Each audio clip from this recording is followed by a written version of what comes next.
So I have an announcement to make. I was actually contacted a few weeks ago by the great folks over at Autel. If you are not familiar with Autel, Autel is one of the fastest growing and honestly one of the best quality manufacturers of automotive diagnostic products on the planet. And they are just absolutely exploding. And they make all kinds of things from very entry-level do-it-yourself scanners all the way up to professional level scan tools with full functionality, built-in oscilloscopes, programmability, key fob programming, you name it, anything with automotive diagnostics. If you haven't heard of Autel, I'd be very surprised.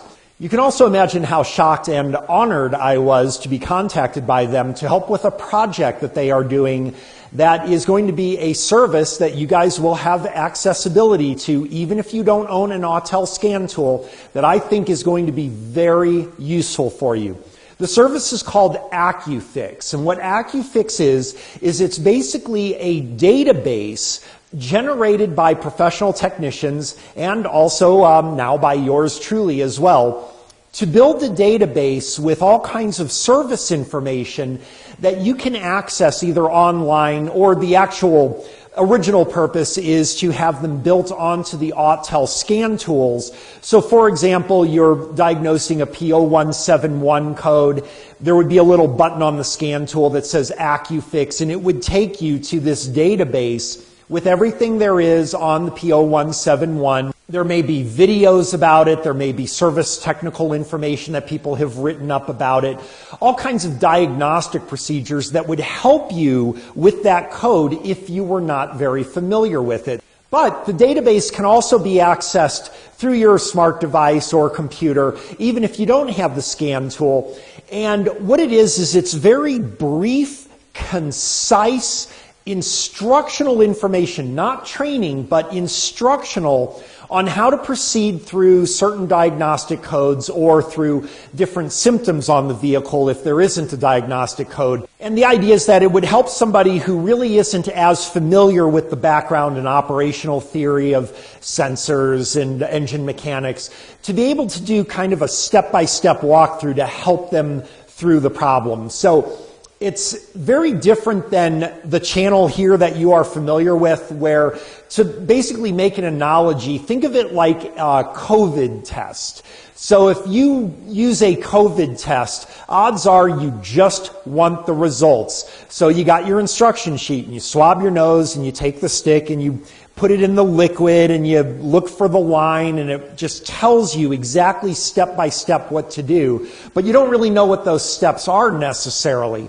That's kind of more the design with Accufix, to just get you the minimum information that you need to solve your problem in front of you at that time. The other thing that you'll find on Accufix, you can find a lot of actual service information that people have put into the posts for these different case studies and things. You will also find wiring diagrams a lot of times. Another thing is that unlike a factory service manual or the troubleshooting charts or things like that, you're going to find that Accufix is very streamlined towards a particular cause of a problem and how to exactly identify and troubleshoot that particular cause. So it's not going to be, for example, if you have an engine running rough, it's not going to walk you through, do a fuel pressure test, do ignition tests, do map sensor tests, do all these things. It's more like we already have the end result. This car had a bad oxygen sensor. This is the data that we had to identify this was a bad oxygen sensor. This is the proof that the fix worked. So again, it's really more designed for identifying particular causes, not really troubleshooting in general to find the problem. So again, another difference from this channel where we would not know exactly what the issue is. We would have to cover all of the variables, and that's what we would cover. So a lot of differences here, but it is very short, very concise, and if you suspected you had an oxygen sensor problem, well, you probably wouldn't want to sit through a half-hour Schrodinger's box video, but you may want to go see a 4-minute video on Accufix on how to determine if an oxygen sensor is the problem. So that's the difference here. Why don't we go ahead and take a look at some of the content on there. And again, this is free for you guys. I'll show you how to access it. All you do is go to accufix.autel.com. And you can see that we've got all kinds of case studies. These are all by professional mechanics. This guy, Kyle Buell, is particularly good. Dan is one of the Autel employees. Derek is one of the Autel employees. I've spoken with them and a couple of others. They've got many years of professional dealer level, professional experience. As a matter of fact, let's go to one from Kyle here. He always does these really good, thorough ones. Again, we've got the codes here. The codes are searchable, so if you had any of these codes, you just simply enter them into the search box, and you would pull up this particular entry as well as any others that were created related to those codes.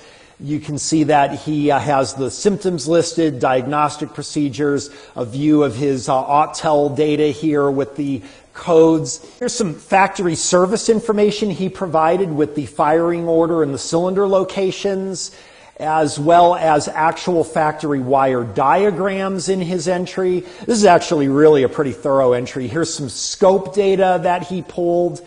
As you can see, very, very detailed from this particular content producer, actually much more so than I've done. So once again, this is very directional diagnostic aid. If you suspected a fuel injector problem, this would walk you through it. If you were expecting, however, a spark problem, for example, well, you might want to choose a different entry specifically related with a spark problem. These are, again, going to be very focused. Let's go ahead and look at one of mine.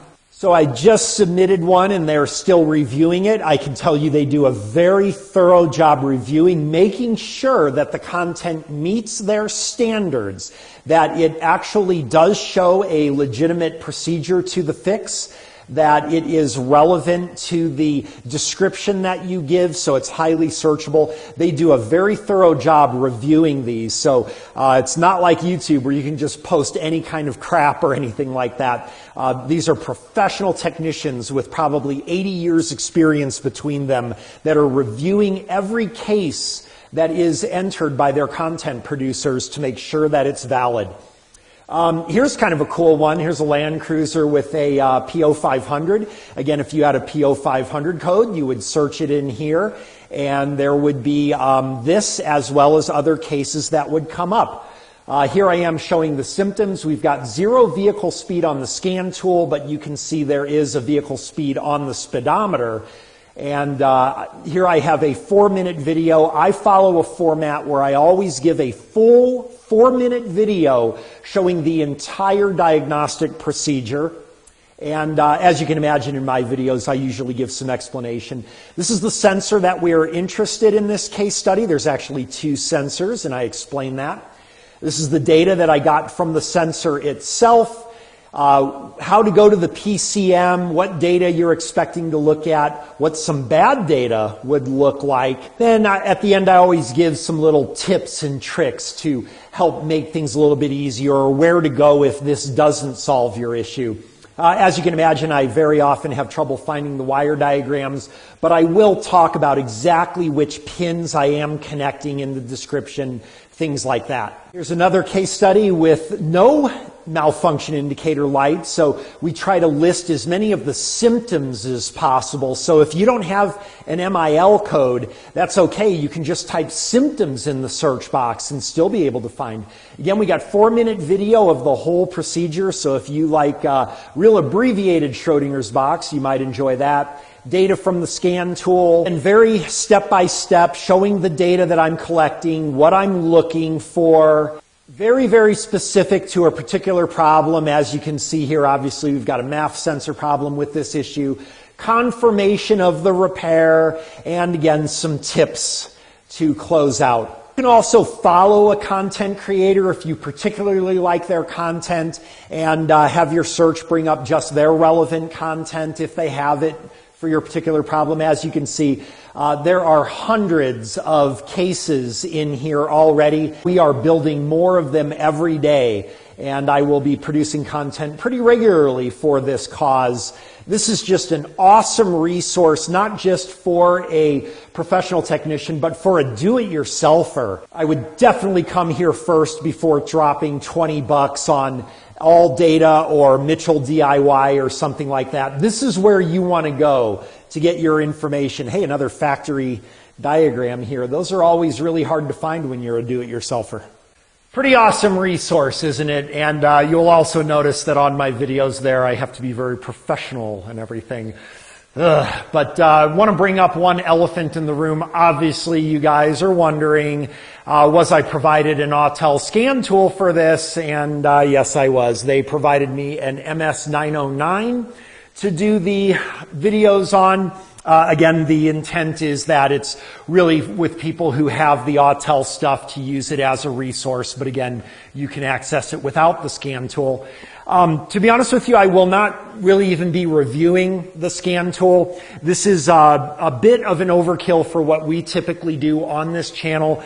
The MS909 runs somewhere around $3,000, but it has amazing power. It has full bi-directional controls. You can do some programming functions with it. Far and away, overwhelmingly, the greatest automotive diagnostic tool I have ever used, hands down by far.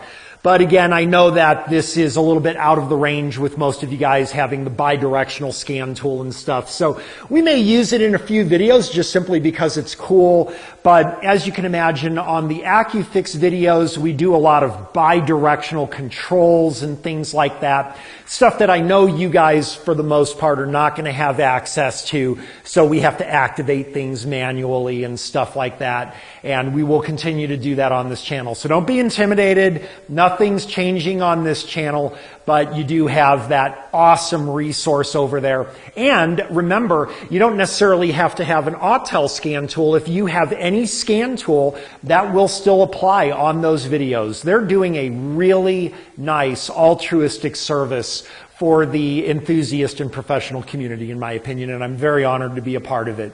So go check out Accufix and let me know what you think. All right, guys, take care. We'll see you soon.